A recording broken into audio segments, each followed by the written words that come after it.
नमस्कार, मैं हूं आपके साथ नेहा शर्मा और आप देख रहे हैं हमारा विशेष कार्यक्रम आध्यात्मिक ज्ञान चर्चा। और आइए शुरुआत करते हैं कार्यक्रम की और जानते हैं विचार जगत गुरु तत्वदर्शी संत रामपाल जी महाराज, सतलोक आश्रम बरवाला, जिला हिसार हरियाणा, बनाम हंसा देश पंथ के प्रमुख संत श्री सतपाल जी महाराज, पंजाबी बाग, दिल्ली के विचार। गीता ज्ञान दाता है अध्याय 4 के श्लोक 34 में जिस तत्वदर्शी संत के पास जाकर तत्व ज्ञान को समझने के लिए कहता है, उस तत्वदर्शी संत की पहचान क्या है?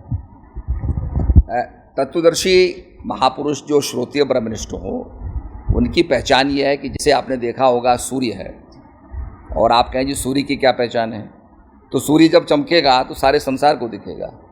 जो ज्ञान की चर्चा करते हैं वो तत्वदर्शी जो महापुरुष होते हैं, तत्व को जानते हैं, वो तत्व की ही बात करेंगे, वो और दाएं बाएं की बात नहीं करेंगे, जो तत्व की बात करेंगे और आपको तत्व को लखाएंगे। तो श्रोतीय ब्रह्मनिष्ठ महापुरुष जो होते हैं वो शास्त्रों के आधार पर, शास्त्रों द्वारा प्रमाणित, और वो तत्व दर्शन कराएंगे ताकि आपको उसका अनुभव हो। जैसे मैं आपके मुंह में, मैं आपको चीनी के बारे में बहुत कुछ कहता रहूं पर आपको मिठास का अनुभव नहीं होगा, पर जब आपकी जिह्वा पर जब चीनी रखी जाएगी तो आपको मिठास का अनुभव हो जाएगा, फिर मुझे कहने की ज़रूरत नहीं है। ऐसे ही तत्वदर्शी महापुरुष जो होते हैं जब उस शब्द का ज्ञान कराते हैं, उस तत्व का दर्शन कराते हैं, तो फिर कहने की ज़रूरत नहीं होती। तभी कहा गया है, कहा सुनी की है नहीं, देखा देखी बात, दुल्हा दुल्हन मिल पड़े फीकी पड़ी बारात। तो संसार की बारात फीकी हो जाती है और आत्मा परमात्मा का योग स्थापित हो जाता है। जो दीक्षा आप देते हैं वो आपको अपने गुरु से मिली है या खुद से आप दीक्षा देते हैं अपने भक्तों को? हमारे सदगुरु से मिली, हमारी गुरु परंपरा में, संत परंपरा में गुरु से मिली। महाराज जी, आप पूजा की विधि बताते हैं, श्रीमद् भागवत गीता में ये वर्णित है, ये चीज़ क्या? ये मैंने इसलिए आपको श्रोत्रिय ब्रह्मनिष्ठ कहा कि शास्त्रों के आधार पर, जो शास्त्रों में लिखा है उसके आधार पर सद्गुरु ज्ञान देते हैं, शास्त्रों द्वारा प्रतिपादित, इसलिए उनको श्रोत्रिय ब्रह्मनिष्ठ कहते हैं। अभी आपने सुने हंसा देश पंथ के प्रमुख संत श्री सतपाल जी महाराज, पंजाबी बाग, दिल्ली के विचार। और आइए अब जानते हैं जगत गुरु तत्वदर्शी संत रामपाल जी महाराज, सतलोक आश्रम बरवाला, जिला हिसार हरियाणा के विचार।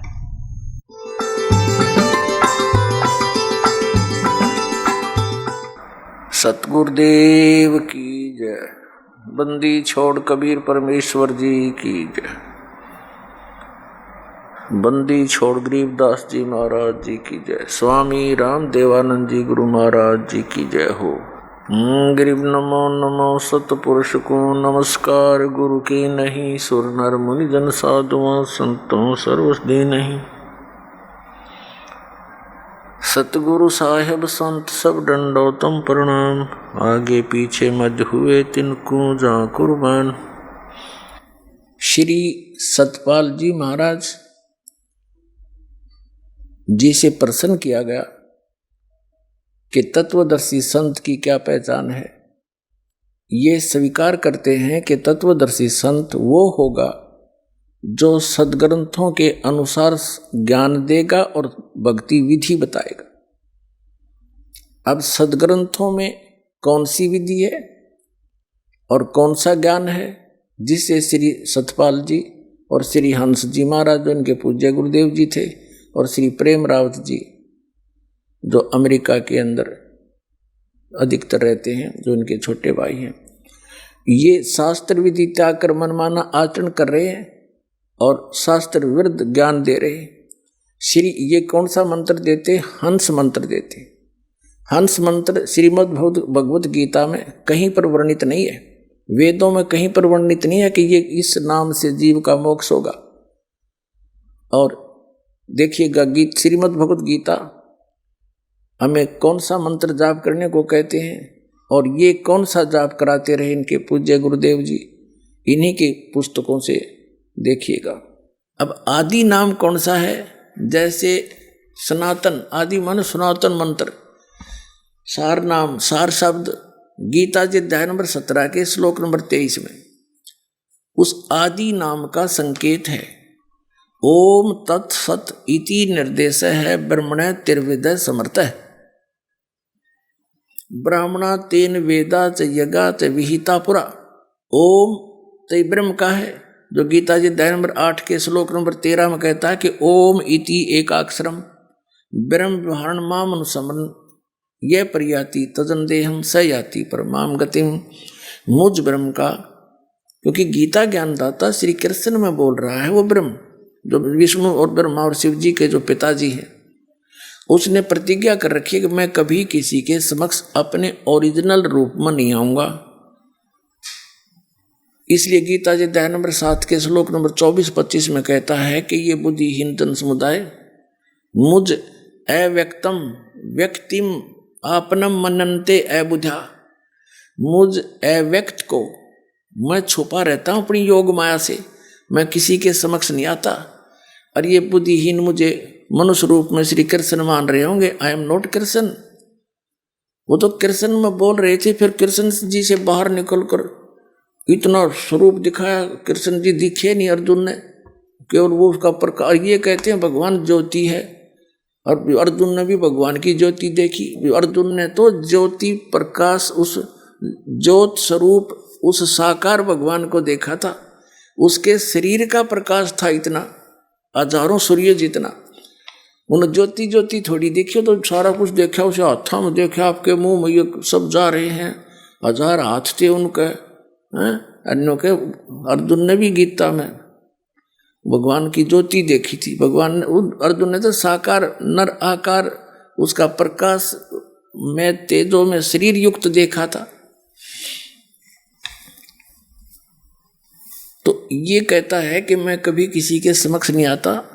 और गीता जी अध्याय नंबर 4 के श्लोक नंबर 5 और 9 में कहता, अर्जुन तेरे और मेरे बहुत जन्म हो चुके हैं, तू नहीं जानता मैं जानता हूं।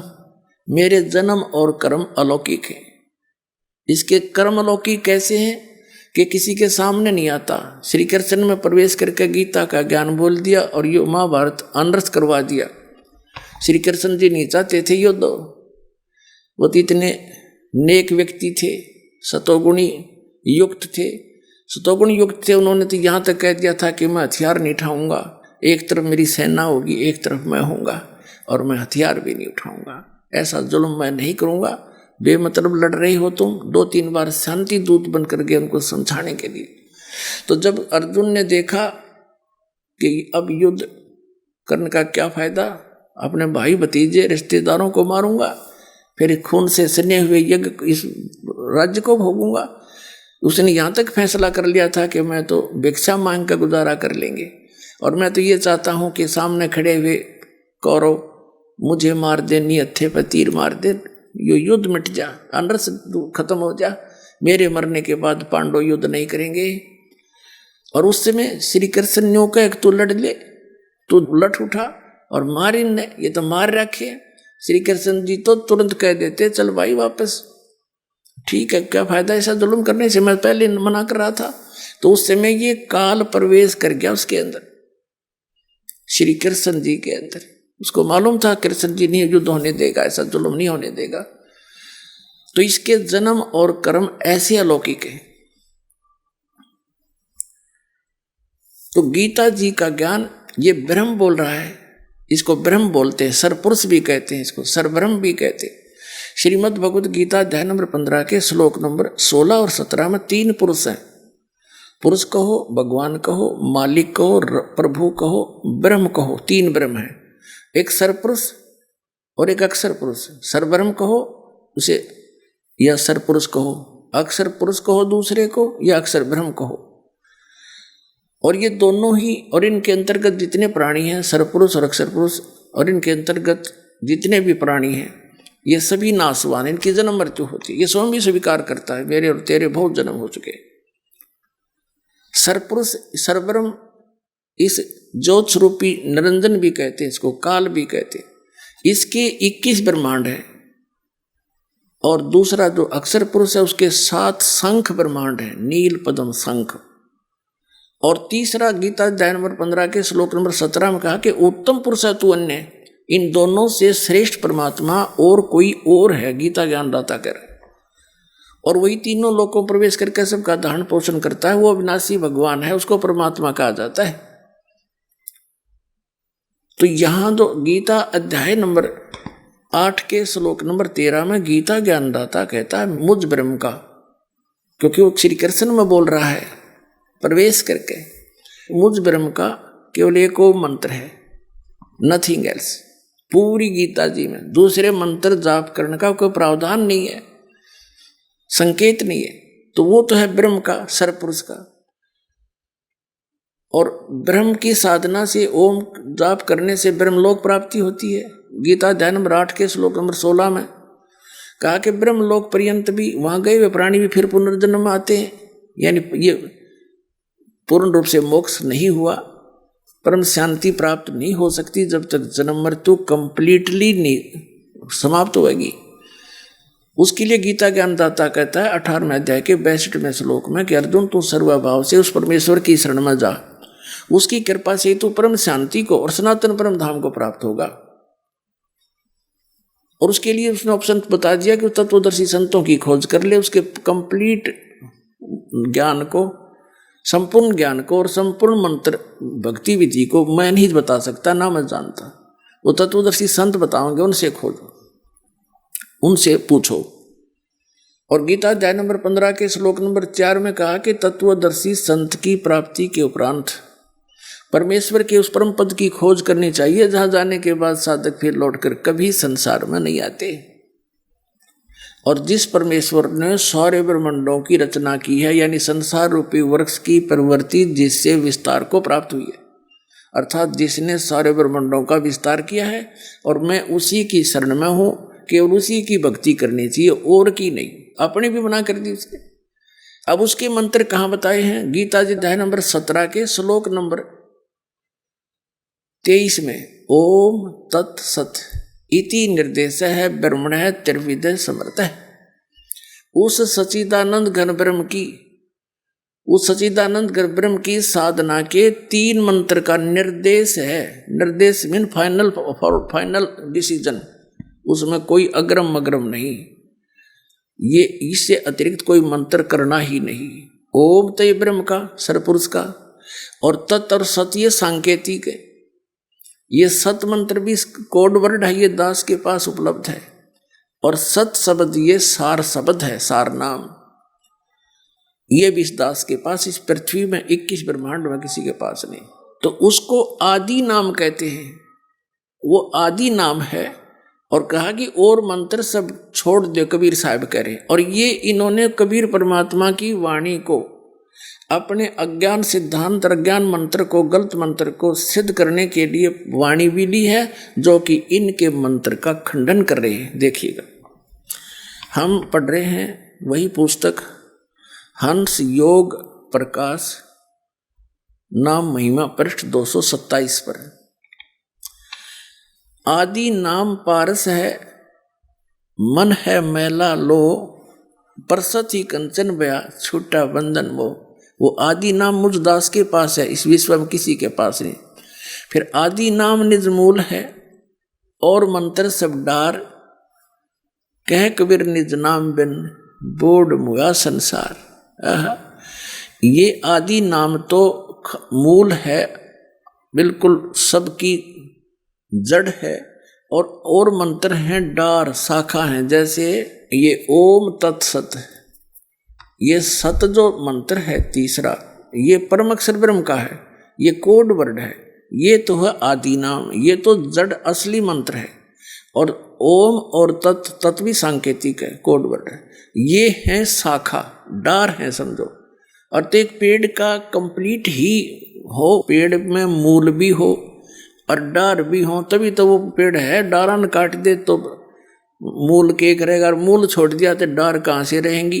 तो वो कंप्लीट ही होना चाहिए, तभी लाभ होगा। ये लिखा है आदि नाम निज मूल है, और मंत्र सब डार, कहे कबीर निज नाम बिन बोड मुआ संसार। यहाँ बताया कि कोटि नाम संसार में, ये हंस और ये आदि, ताते मुक्ति न होए।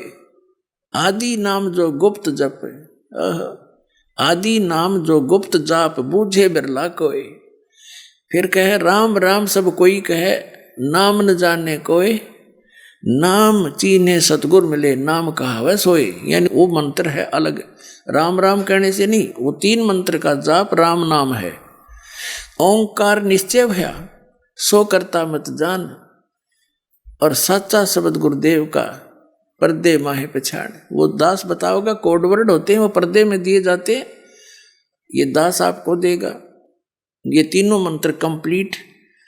इनमें से जो ओम मंत्र और साथ में तत् सांकेतिक है, ये 2 अक्षर का सतनाम बन जाता है। इनका श्वास उश्वास से जाप है। एक सोहम को अलग करके जपना महामूर्खता है। ये तो मोटरसाइकिल के 2 हिस्से बीचते काट ले, अन्यों को इसको इधर ले जा, इसको इधर ले जाए, ये ओके होगी। काम बिगाड़ दिया सारा होता है। हम यहाँ पढ़ रहे हैं, ये अंश योग प्रकाश का 227 पर पढ़ रहे हैं, यहाँ आगे फिर कहा है कि जो जन हो है जो हरि रत्न ले ही बिल गाए, यानी भिन्न भिन्न छानबीन करके लेगा, सही जोरी होगा तो।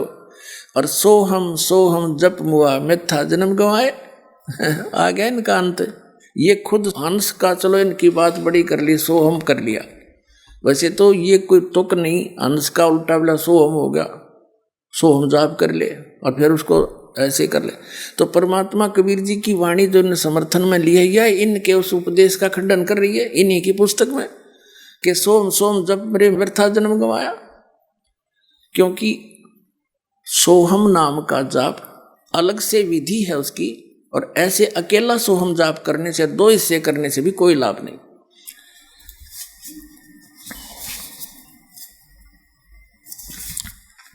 अब ये क्या बताते हैं, अन्य क्रियाएं बताते हैं।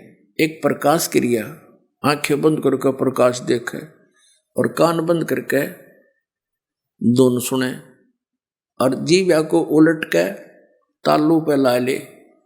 तीसरा अमृत क्रिया के इनका कहलाइए। कहते फिर तालू पे से कुछ टपकने शुरू हो जाएगा, न तो मुंह में सारे में लाल भरी है, राल ये सारे टपके। इनको खेचरी मुद्रा का भी नहीं पता। इन सभी क्रियाओं का लाभ आपको जो मंत्र दिया जाएगा श्वास उश्वास का, कंप्लीट 3 मंत्र का, उसमें ये सभी लाभ आपको ऑटोमेटिकली मिल जाएगा। इन क्रियाएं की आवश्यकता नहीं। ये तो बिल्कुल यूजलेस बताई, ना किसी संत ने करी, ये तो पथभ्रष्ट योगी करा करते, और उन्हीं के इतिहास से इन्होंने ले रखा है। उपनिषद क्या है? उपनिषद एक ऋषि विशेष का अपना अनुभव है। जैसा भी उसने अपने सारे जीवन में भगवान की भक्ति करके जो उपलब्धि हुई, और यदि उस ऋषि का अनुभव वेदों से नहीं मिलता है तो यूजलेस है। जैसे ये सत्यार्थ प्रकाश महर्षि दयानंद आर्य समाज प्रवर्तक का अनुभव है, और ये एक उपनिषद का रूप धारण कर चुका था। अगर इस दास पर परमात्मा की दया ना होती तो इसकी अपोल पाट दी, इसमें कख भी नहीं, सत्यार्थ प्रकाश सारा वेद विरुद्ध ज्ञान भरा पड़ा इसके अंदर। तो इसकी ऐसी स्थिति हो गई थी, श्रद्धालु लोगों ने वेदों को पढ़ना ही छोड़ दिया था, ये मानकर के महर्षि दयानंद वेदों का विद्वान था, और इन्होंने जो साधना की वेद अनुसार की है, और वेदों वाला ज्ञान इन्होंने सिंपल करके सत्यार्थ प्रकाश में अपना अनुभव लिख दिया। तो ये सही है।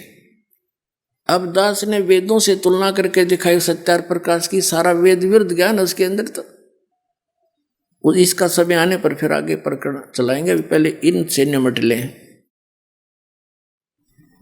तो ये जो उपनिषदों से इन्होंने क्रियाएं ली हैं, ये उन ऋषियों की अपना अनुभव है जो वेद ज्ञानहीन थे, तत्व ज्ञानहीन थे, उनको वेदों का ज्ञान नहीं था, और अन्य साधना करके अपना जीवन नाश करके आने वालों के लिए वह छाप छोड़ के बना का अपना अनुभव। अब देखिएगा, ये है हंस योग प्रकाश 290 पृष्ठ पे, हम 291 पर पढ़ेंगे। यहाँ पर खेचरी मुद्रा विधि। देहांत काल में परम पद कैवल्य मोक्ष होता है। इन 4 मुक्तियों में से एक मुक्ति है।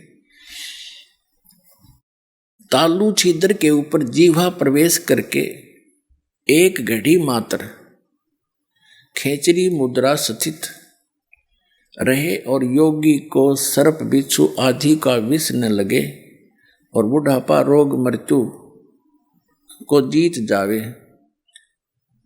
वाली पलित जो चमड़ा ढीला होकर सलोटें पड़ती हैं न होवे। बता, अब ये क्या बता रहे हैं कि तालू पर जीभ लाने से आदमी ना तो मरे ना उसका रोग होवे, या खेचरी मुद्रा श्री हंस जी करा करते। ऐसे बुरी बीमारी हुई, घुटना में रोग हो गया और बुखार से तड़प कर मर गए और भूत प्रवेश कर गए उस साधना से। तो खा खैया साधना।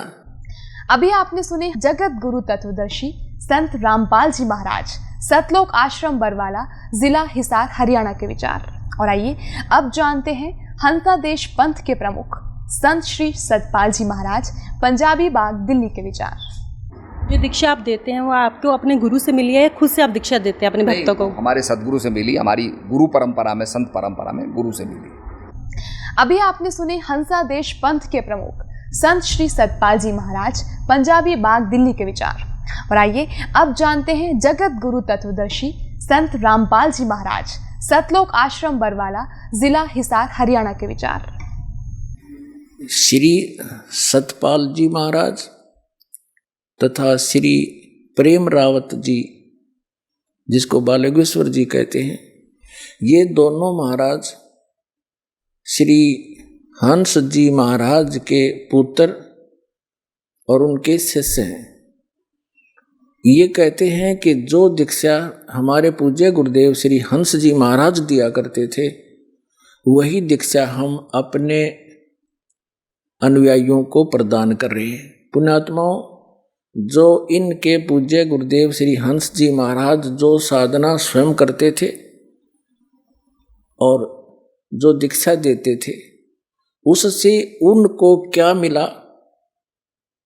40 वर्ष की साधना के उपरांत वो प्रेत बाधा से पीड़ित, देखिएगा प्रमाण। तो आज जो अब सतपाल जी महाराज और श्री प्रेम रावत जी जो इनके छोटे भाई हैं, जो वही साधना ये दे रहे हैं, तो इनके अनुयायियों की क्या दशा होगी?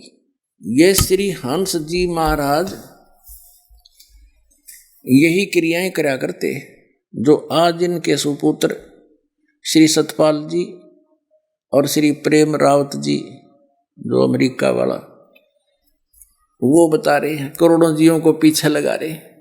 यही साधना इनके पूज्य पिताजी और पूज्य गुरुदेव मानते हैं उनको, ये करा करते। वैसे तो इनको नाम देने का आदेश भी ना दे पाए थे ये, क्योंकि जिस समय इनकी 1966 जुलाई 19 को दिल्ली में मृत्यु हुई, उस समय सतपाल जी तो मंसूरी पढ़ रहे थे और वो छोटा लड़का अपनी माँ के साथ देहरादून में था, 8 वर्ष का, और श्री सतपाल जी थे 15 वर्ष के 1966 में। तो ये तो वहाँ मर गया, किसी से बात भी ना कर पाया, बोल भी नहीं सके था, अनबोल होकर मरा, जैसे एक भक्तिहीन प्राणी की मृत्यु होती है। मेरे पूज्य गुरुदेव जी 108-9 वर्ष के होकर शरीर त्याग गया था और आराम से चारपाई पे बैठे बैठे शरीर छोड़ गए, बुखार तक नहीं हुआ उनके कभी उस समय। और मेरे दादा गुरुदेव जी थे, वह भी ऐसे ही बैठे थे, बैठे बैठे शरीर छोड़ गए, कुछ दिखते नहीं उनको। और कबीर परमात्मा थे, सह शरीर आए थे, सह शरीर लाखों लोगों के सामने ऐसे गए थे। और भी यहाँ बहुत से भक्त ऐसे हैं जो ऐसे बात करते करते चुप ही चले जाते हैं। तो कहने का भाव ये है कि जो साधना ये कर रहे हैं, ये किसी भी काम की नहीं है। इस साधना के करने से स्वयं श्री हंस जी महाराज प्रेत बाधा से पीड़ित हुए, तो खा गया भक्ति। देखिएगा, ये पुस्तक है अमृत के कलश, ये संपादक चमनलाल टंडन, MA M.Ed, दिल्ली विश्वविद्यालय। ये कहाँ से छपी है, किसने प्रकाशित की है? मानव उत्थान सेवा समिति, प्रधान कार्यालय 2/12, पंजाबी विभाग, नई दिल्ली। मुद्रक photo composing, Rajeshwari photo setters private limited, 2/12, Punjabi विभाग, नई दिल्ली से। अब इसका दिखाते हैं आपको। ये इसके पृष्ठ नंबर 61 पर आप पढ़िए।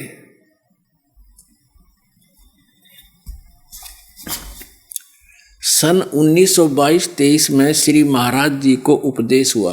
नाम लिया इन्होंने, एक स्वरूपानंद महाराज से, नंगली वाले थे। और 1926 में गुरु महाराज ने उन्हें उपदेश देने की आज्ञा दे दी। उपदेश प्राप्त करने के पश्चात श्री महाराज जी गुरु महाराज की शरण में रहकर उनकी आज्ञानुकूल साधना में प्रचार में अपना जीवन को लगा दिया।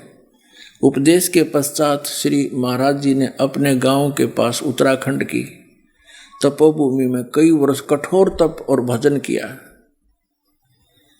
मानव उत्थान सेवा समिति श्री सतपाल जी महाराज की प्रेरणा से हंस स्मृति में वहाँ एक स्मारक बनाने का फैसला कर चुकी है। अब हम ये बताना चाहते हैं, कठोर तप किया और भजन किया। क्या तप किया और कौन सा भजन किया? गीता जी अध्याय नंबर 17 के और श्लोक नंबर अभी दिखाता हूँ, क्योंकि ये रह कर एक मरना पड़ेगा, जब भी पुराना पेंट उतरेगा और तब ओरिजिनल टेकेगा। अब दिखाते हैं गीता जी अध्याय नंबर 17 में और श्लोक नंबर ये दिखाते हैं आपको। उसमें कहा, ये देखिएगा, श्रीमद् भगवत गीता, गीता प्रेस गोरखपुर से प्रकाशित है। जयदयाल गोविंद का इसके अनुवादक है। 17वें अध्याय का ये 5 से शुरू करते हैं। ये 5वां श्लोक है। जो मनुष्य शास्त्र विधि से रहित केवल मन कल्पित घोर तप को तपते हैं, दंभ और अहंकार से युक्त, कामना आसक्ति और बल के अभिमान से युक्त हैं। ये 6 में 5वां आपने पढ़ लिया। वे श्री रूप से सचित मुझ भूत समुदाय को और अंतःकरण सचित मुझ परमात्मा को भी करस करने वाले हैं। मुझे भी दुखी करते हैं ऐसा घोर तप कठोर तप करने वाले अज्ञानियों को तू असुर स्वभाव के जान। बता, गीता अध्याय नंबर 16 के श्लोक नंबर 23 में कहा है कि शास्त्र विधि को त्याग कर जो मनमाना आचरण करते हैं उनकी ना तो कोई मोक्ष हो, गति हो, ना तो उनको गति प्राप्त हो, ना उनका कोई सुख हो और न ही कोई सिद्धि प्राप्त हो, ना उनकी परम गति हो। तो यूजलेस। तो इन्होंने शास्त्र विधि त्याग कर मनमाने अपने कल्पित घोर तप की साधनाएं की, तो जिससे इसकी क्या दुर्गति हुई, क्या हाल हुआ श्री हंस जी का, देखिएगा। अब हम आगे हैं वही पुस्तक अमृत के कलश और पुस्तक 61 पृष्ठ पे। यह पढ़ लिया आपने कि 1923 में इन्होंने दीक्षा प्राप्त की। 22-23 में श्री हंस जी महाराज को उपदेश हुआ और 1926 में इनको नाम दान करने का आदेश दे दिया उस स्वरूपानंद जी नंगली वाले ने। और फिर इन्होंने उत्तराखंड में कई वर्ष तक कठोर तप और भजन किया। भजन खा किया है। हंस हंस यहाँ पे कह रहे हैं, जीव को हंस कहते हैं। तो शरीर छोड़कर जाता आदमियों का, हंस उड़ गया इसका, वो जीव उड़ गया। जीव उड़ गया तो जीव की पूजा जीव कर रहा है। जीव जीव जीव जीव, उसने 2 भाग कर ले चाहे 1 कर ले, हंस को चाहे जीव को, इनके शब्दों में। अब इस साधना को 40 वर्ष करने के उपरांत श्री हंस जी महाराज को प्रेत बाधा का शिकार होना पड़ा। जब भूत भी नहीं हटे इन साधनाएं, तो खा के इनकी भक्तियां। अब देखो इसके 383 पृष्ठ पे, ये अमृत के कलश पुस्तक चल रही है, 383 पृष्ठ पे। 1963 में, 1923 में नाम लिया, 1963 में 40 वर्ष के उपरांत कुछ लोगों ने 1963 में कुछ लोगों ने महाराज जी पर झूठे मुकदमे कर दिए। नाना प्रकार के झूठे इल्जाम उन पर लगाए गए। फिर महाराज जी को कचहरी में बुलाने के लिए एवं उनका निरादर करने के लिए, मान हानि करने के लिए बहुत से षड्यंत्र रचे गए। श्री महाराज जी उन दिनों बंबई में थे। श्री महाराज जी को कचहरी में न जाना पड़े, इसके लिए उनको अस्पताल में भर्ती कर दिया गया। जब महाराज जी ने कहा कि तुम मुझे अस्पताल में क्यों दाखिल कर रहे हो, तो कहा कि महाराज जी आपके नाम के सम्मन जारी हो गए हैं और आपको दिल्ली कोर्ट में बुलाया है। महाराज जी ने कहा लेकिन मैं बीमार तो हूँ नहीं, यह तो झूठ ही होगा। तब जब डॉक्टर आएंगे और मुझे देखेंगे तो कहेंगे कि इन्हें तो कुछ है ही नहीं, मैं रूठा पड़ जाऊंगा। सुबह महाराज जी को भर्ती किया गया। शाम को डॉक्टरों ने आकर महाराज जी को देखना था। जैसे ही महाराज जी लेटे तो महात्मा रामानंद जी भी साथ ही उसी कमरे में लेट गए नीचे। 1-2 घंटे पश्चात महात्मा रामानंद जी सो रहे थे। उन्होंने हाय हाय की आवाज़ सुनी। वे उठे और महाराज जी से पूछा, क्या बात है महाराज जी? हंस जी से पूछा। महाराज जी की जीभ निकल रही थी, जीभ बाहर को आई हुई थी, आंखें लाल हो रही थी और जिस्म भट्ठी की तरह जल रहा था। महात्मा जी कहते हैं, मैं घबरा गया और भागा सिस्टर के पास गया और कहा कि महाराज जी की तबीयत अचानक खराब हो गई है।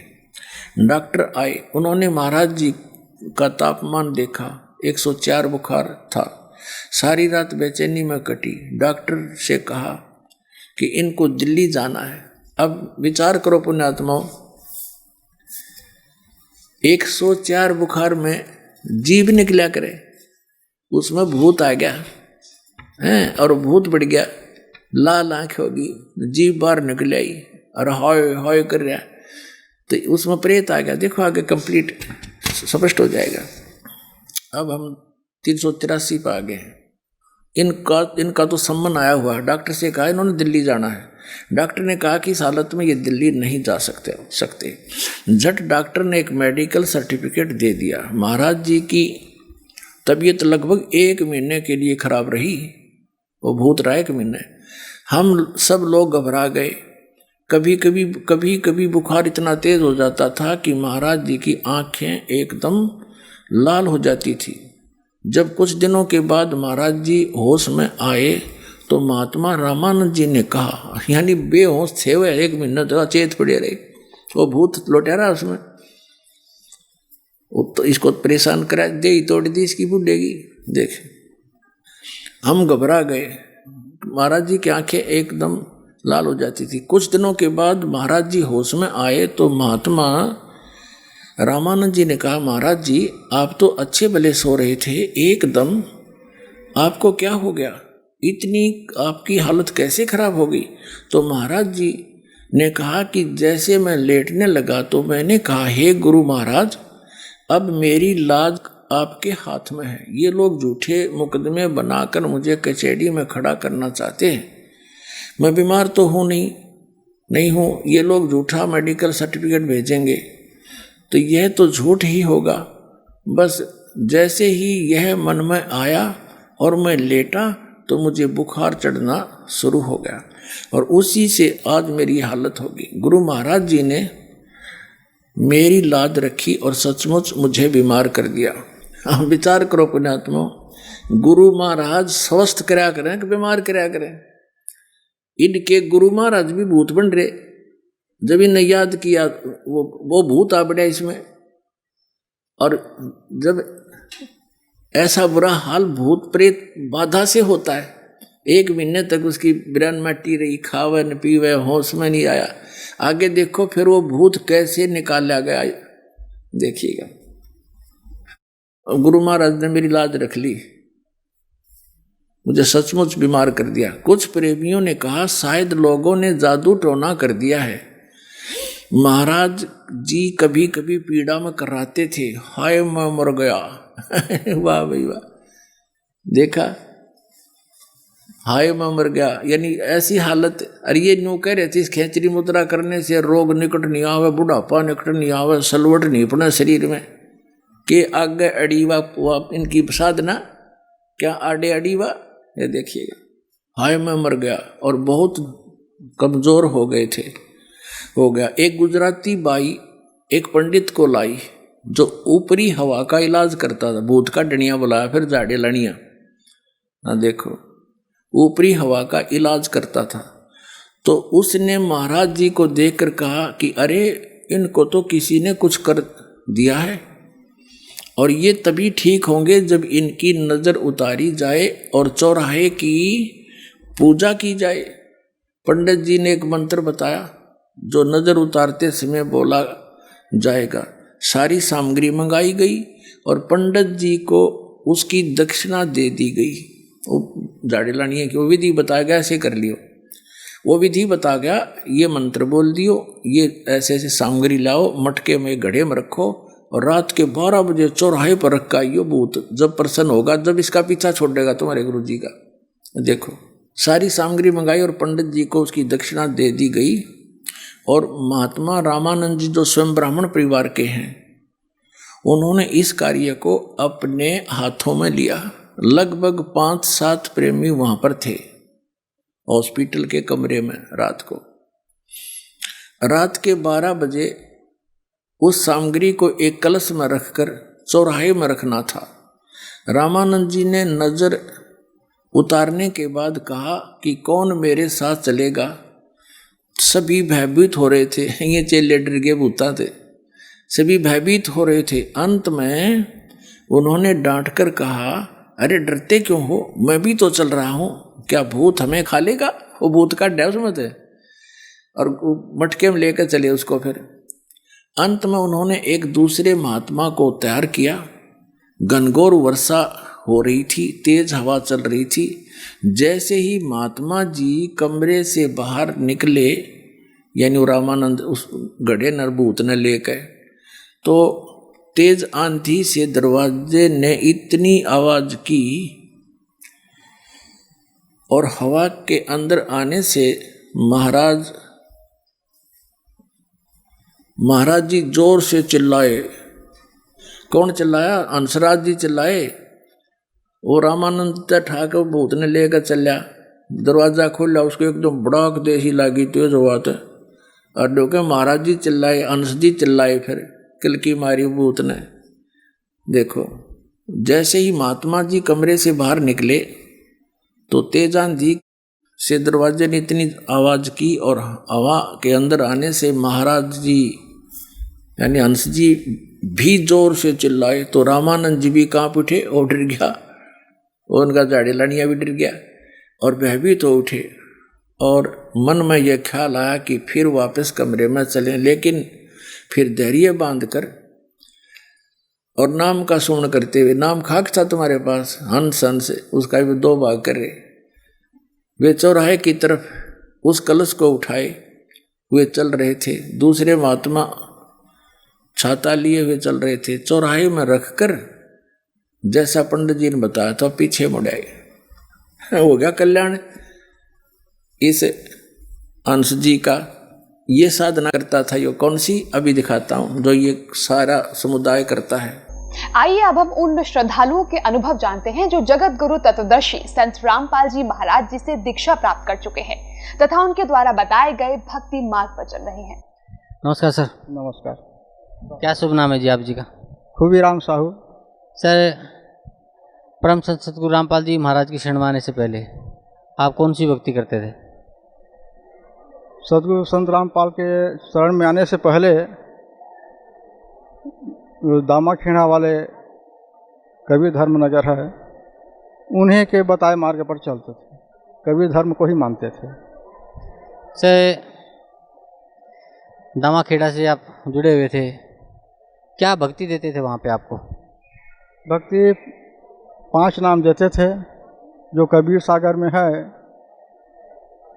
वो नाम की जो महिमा है, वो नाम आदि नाम, अजर नाम, अमी नाम, यही भक्ति करने को देते थे। तो जो 5 नाम का आप सुमन करते थे, आदि नाम, अजर नाम, अमी नाम, पातालेश्वर, संधु नाम, इन सब नामों का आप सुमन करते थे, उस भक्ति से आपको क्या लाभ मिलता था? उस भक्ति से तो कुछ भी लाभ नहीं मिला, बल्कि और तकलीफ दिनों दिन बढ़ता ही गया। तो मेरा तो जो कुछ था वो ठीक था, मगर हमारी श्रीमती जी की तबीयत जो है अचानक ऐसा खराब हुआ कि जैसा कि सिकंदर बादशाह को जलन का रोग था, पूरा बदन में जलन, बस उसी प्रकार से बदन में जलन का रोग होया। और हृदय में बहुत ज़्यादा दर्द हो गया, नींद भी नहीं आती थी, तो बहुत बेचैन थे। तब सोचे कि अब इसका इलाज कहाँ किया जाए, किस डॉक्टर के पास।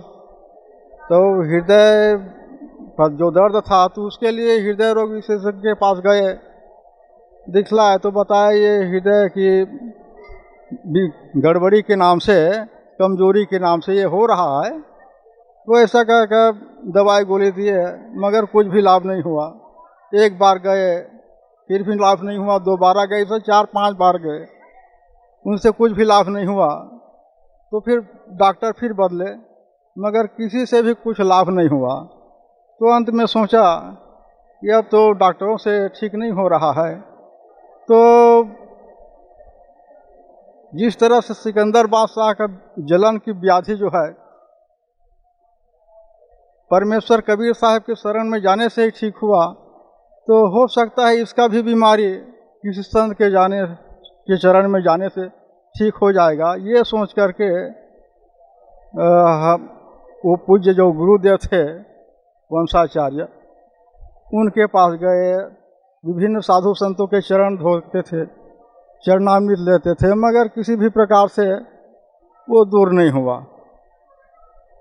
तो जागरण चैनल देखते थे, तो जागरण चैनल में प्रभु यीशु का आशीर्वाद प्रार्थना केंद्र से प्रसारण आशीर्वाद प्रार्थना आता था।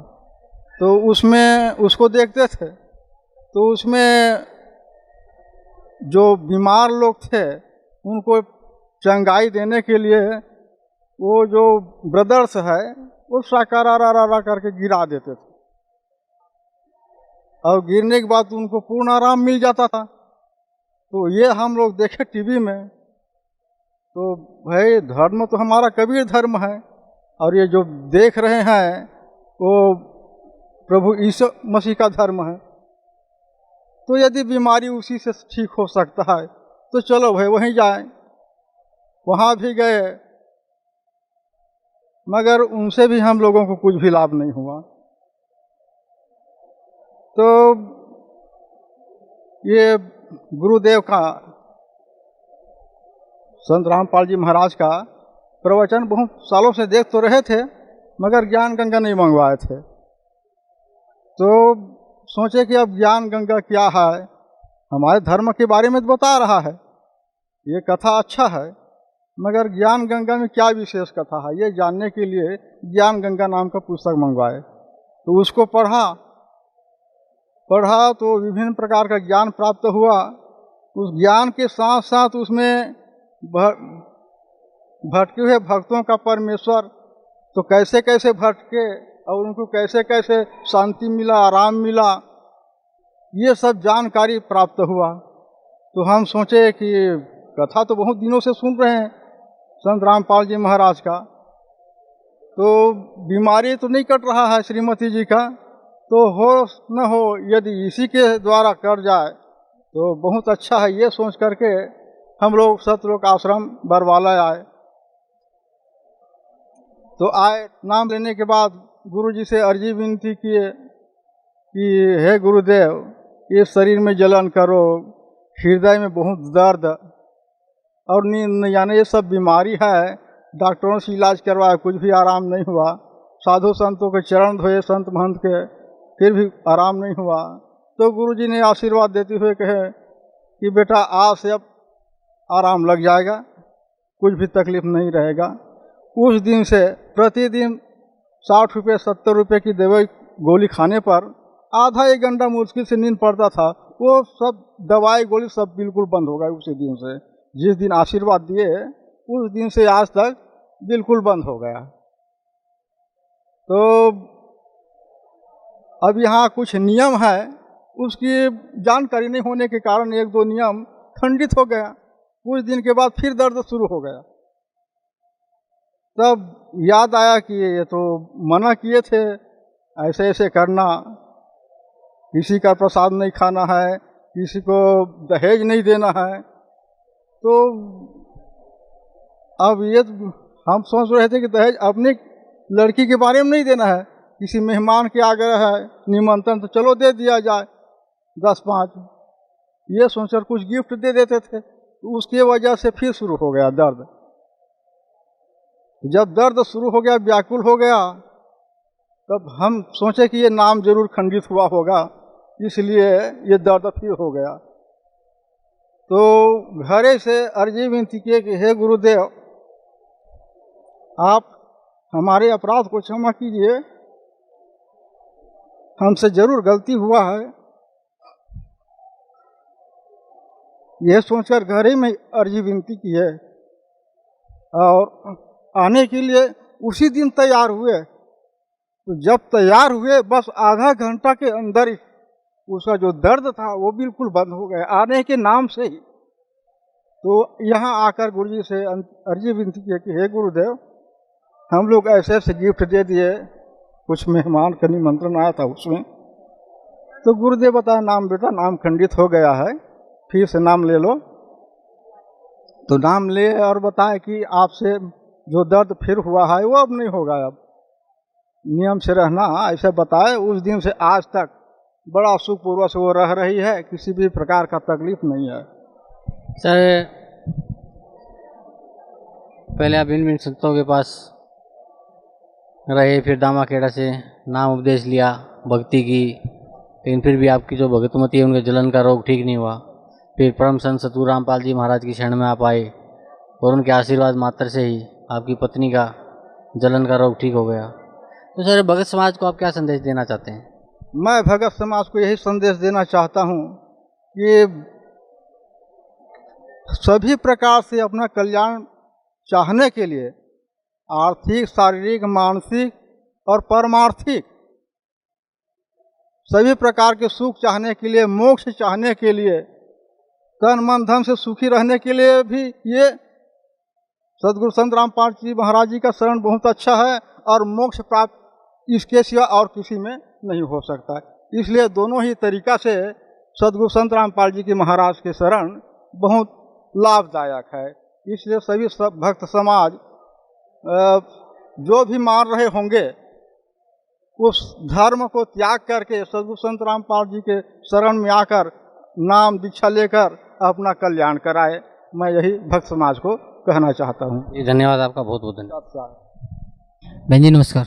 नमस्कार सत साहेब। क्या शुभ नाम है बहन जी आपका? मेरा नाम समझाना काफली, नेपाल से। बहन जी, परम संत सतगुरु रामपाल जी महाराज की शरण में आने से पहले आप कौन सी भक्ति करते थे? मैं वही परंपरागत साधना, जैसे ब्रह्मा विष्णु महेश दुर्गा और गणेश की साधना। बहन जी, ये सब ब्रह्मा विष्णु महेश दुर्गा गणेश जी की आप साधना करती थी, उस भक्ति से आपको क्या लाभ मिला? कुछ नहीं, उससे कहूँ तो कुछ भी नहीं मिला था। बहन जी, परम संत सतगुरु रामपाल जी महाराज की शरण में आप कैसे आए? परम संत गुरु रामपाल जी गुरु महाराज की शरण में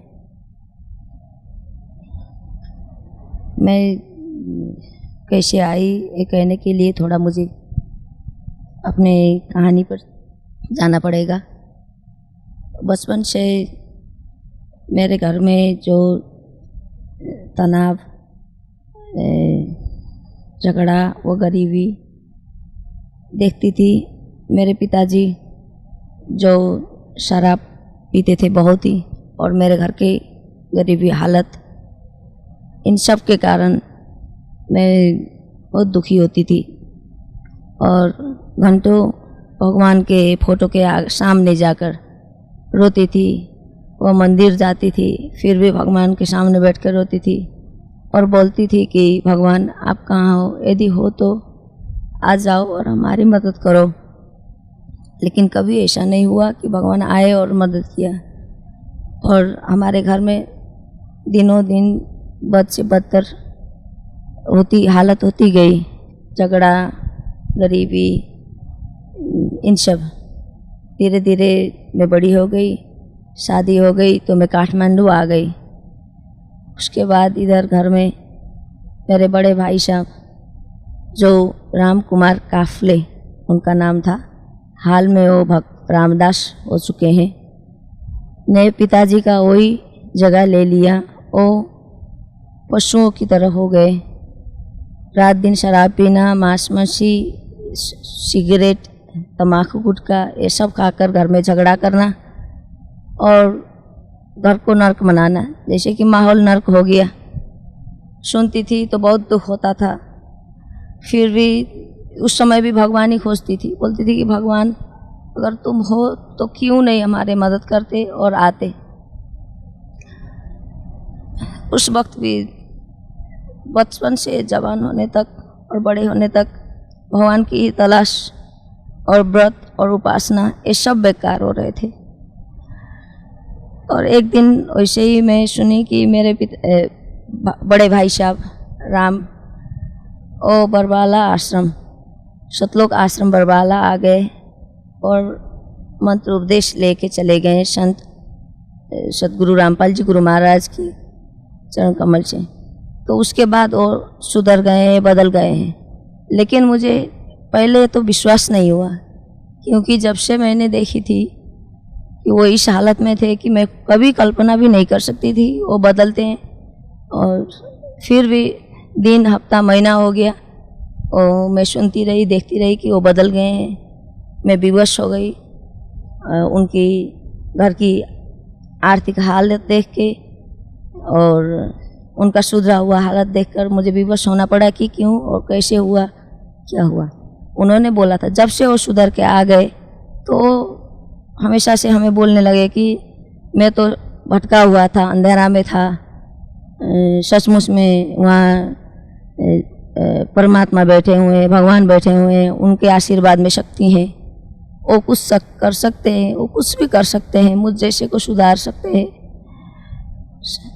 और तुम लोग भी जाओ, क्यों भटक रहे हो, देखो यहाँ कुछ होने वाला नहीं है, वही होगा, और कुछ कर सकता है तो वही कर सकता है, तुम लोग जाओ, देख तू तो समझती है मुझे, तू जा, ऐसे करके मुझे बोलने लगा। क्योंकि उसके बात कर कोई विश्वास नहीं करता था, बात भी वैसे ही था, उन्होंने बनाया ही वैसा था माहौल।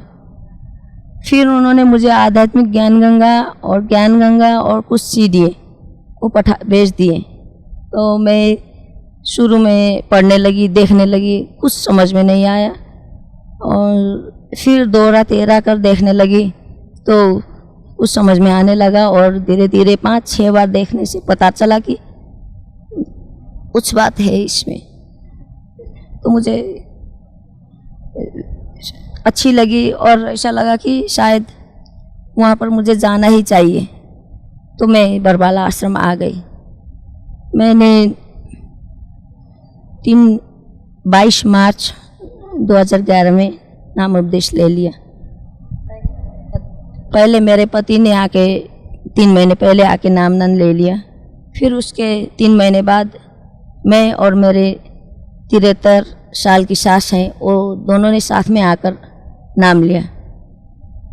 बहन जी, पहले आप बहुत दुखी थे, मानसिक भी, आर्थिक हालत भी खराब थी, घर में कलेश भी रहता था। फिर आपने परम संत सतगुरु रामपाल जी महाराज से नाम उपदेश लिया। तो जो भक्ति पूज्य गुरुदेव संत रामपाल जी महाराज ने आपको दी है, उस भक्ति से आपको क्या लाभ मिला? उस भक्ति से मिली हुई लाभ का तो मैं बयान ही नहीं कर सकती सी।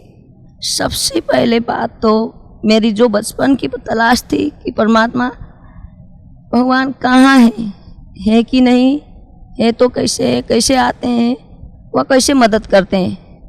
तो ये बात मेरी सही बन गई कि परमात्मा सचमुच में हम जैसे ही हैं, इंसान के रूप में हैं, और वो एक दिन न एक दिन मिल जाते हैं। जैसे सपना, मुझे यहाँ सपना ही लगता है अभी भी, कि जब मुझे परमात्मा के दर्शन हुए तो ऐसे लगा कि मैं तो देख भी नहीं पाई उनको, कि सचमुच में ऐसे ही होते हैं परमात्मा। उनके एक आशीर्वाद से, एक स्पर्श आशीर्वाद से ऐसे लगा, मैं पता नहीं मेरा जीवन बदल गया, मैं इंसान बनने के लायक हो गई। और घर की हालत तो मानो स्वर्ग हो गया, क्योंकि पहले उदाहरण ही मेरे लिए यही है कि मेरे राक्षस जैसे भाई साहब बदलकर इतने दयालु और इतने धार्मिक, इतने आस्थावान, इतने इंसान बन गए, और उनकी हालत आर्थिक उन्नति भी बिल्कुल ख़राब थी तो सुधर कर बहुत अच्छी हो गई। दुकान भी छोटा सा था लेकिन उसमें इतनी आमदनी हो गई तो मुझे विवश होना पड़ा। और मुझे भी घर में जो मेरे पति को पाइल्स और पेट के कुछ शिकायत से, वो तो बिल्कुल ही यहाँ आने के आशीर्वाद के बाद ही वो आज के दिन तक कोई पता नहीं है। कुछ दवाई उन्होंने नहीं ले रखा है। और मुझे और मेरे बच्चे वैसे इन लोगों तो बिरामी की तो कुछ बात नहीं, लेकिन जो मानसिक बीमारी होती है अंदर से आत्मा में कि ऐसे कि भगवान नहीं है, कोई दिखता नहीं है, ऐसा नहीं है, लेकिन ये सब भूल गया और परमात्मा है, सचमुच में है और हमारे सामने ही है। लेकिन हम लोग पहचानते नहीं हैं और कोशिश ही नहीं करते हैं। वही मंदिर, वही पत्थर, उसी में ढूंढने की कोशिश करते हैं, सच साधना नहीं करते हैं। और लेकिन जब सदगुरु रामपाल जी गुरु महाराज के श्री चरणों में आए तब पता चला कि साधना क्या होती है और पूजा क्या होती है और भगवान क्या होती है। घर में कला नहीं है, कलेश नहीं है, झूठ नहीं है। बच्चे एक झूठ बोलने के लिए डर जाते हैं, बोलते हैं कि भगवान है, नहीं ऐसे। और जो बच्चे दिन भर TV, cartoon, film, video game देखकर नहीं थकते थे, वो आज दिन भर टीवी देखते हैं तो परमात्मा की सत्संग देखते हैं और गुनगुनाते हैं तो शब्द वाणी होते हैं उनके मुंह में। और मेरे बच्चे के भी स्कूल के परसेंटेज बढ़ गए हैं। वो लोग एग्ज़ाम छोड़ कर यहाँ आ जाते हैं और वापस जाकर मार्क्स देखते हैं, एग्ज़ाम देते हैं, फिर भी वो हाईएस्ट मार्क्स में मेरा बेटा ने भी करके दिखाया है, ये भी प्रूव है। और पता नहीं अंदर से, अंतर आत्मा से हमें लग रहा है कि हम लोग ने सब कुछ पा लिया। शांति, एक इंसान को संसार में सबसे ज़्यादा होती है आत्मा शांति। तो मुझे लगता है आत्मा शांति और वैसे भी आर्थिक शांति, ये सब तो ऑटोमेटिकली परमात्मा के शरण में आने के बाद सब कुछ चला जाता है और सब कुछ मिलता ही जाता है। लाभ यही हुआ है मुझे। बहन जी, भक्त समाज को क्या संदेश देना चाहते हैं आप? मैं भक्त समाज, संपूर्ण भाई बहन, माता पिता जो भी हैं, आज के शिक्षित समाज जो किसी को भी भटकाकर भुलाकर कुछ नहीं कर सकता, ज्ञान गंगा पुस्तक है, देखें, पढ़ें और साक्षात परमात्मा है बरवाला आश्रम में आ जाएं, देरी ना करें, आपने आत्मकल्याण कराए। दुख, रोग, शोक, भोग ये तो ठीक होने ही होने हैं, इसमें कोई दो मत नहीं है कि वो कुछ ना करके दिखा सके। वो चमत्कार कर सकते हैं क्योंकि वो भगवान हैं और उन्होंने कर दिखाया है। मैं अपने मुंह से नहीं कहना चाहती हूँ सब बातें, वो खुद आके देखें, समझें और अनुभव करें और अपने ज़िंदगी में लाभ उठाएं, वरना सिर्फ पछतावा के सिवा कुछ नहीं ले जाएगा। और मैं चाहती हूँ यहाँ आकर दुख, सुख, समृद्धि, आरोग्यता के साथ साथ सतलोक गमन की भी प्राप्ति करें। सच्चा है जी। धन्यवाद बहन जी, बहुत बहुत धन्यवाद आपका।